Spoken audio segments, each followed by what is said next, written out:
This particular child care tax credit helps entire families, it helps the children, it helps everyone. Parenting comes with a ton of challenges, not least of them child care. Well, tonight, WVTM 13's Project Community highlighting barrier-breaking women who are pushing to make that aspect of parenting just a little bit easier.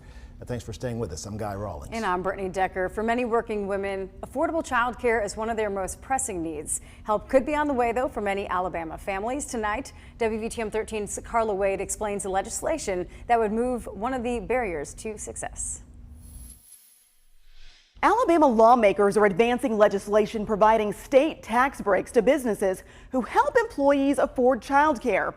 House Bill 358 passed the State House, and now it moves on to the Senate. It has the support of women's advocacy groups who say it would be a game changer for Alabama women and their families.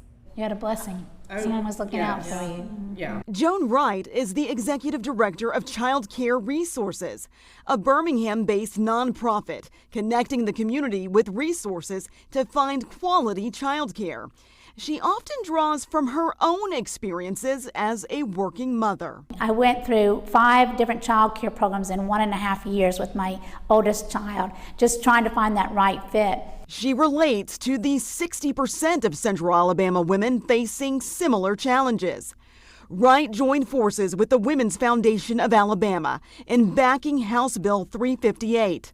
If passed, the bill would not only impact individual families, but also child care providers and employers. When you look at the expense of child care expense now rivals in-state college tuition, where you have usually 18 years to plan for. Your child may qualify for various scholarships, academic or athletic or other.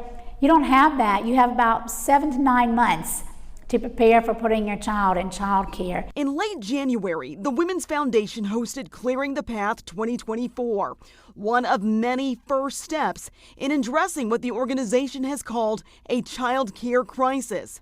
That's also when State Senator Garland Gudger hinted new legislation offsetting child care costs would soon be introduced at the State House. Gudger has now introduced companion legislation in the Senate. This particular child care tax credit helps entire families, it helps the children, it helps everyone. So when a mother is worried that if she has transportation to get to the school or if her child is going to be sick, especially if she's a single mother or a single father, they're able to still get to work by having that child care on site. There are so many challenges with workforce.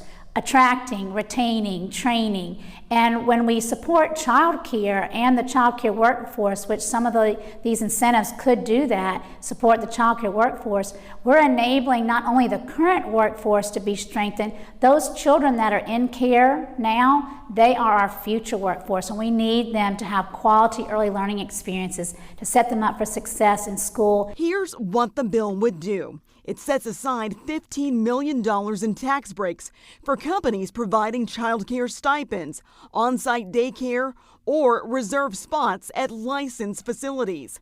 It would also provide up to $5 million in grants and tax incentives to some licensed child care providers, including churches and other nonprofits.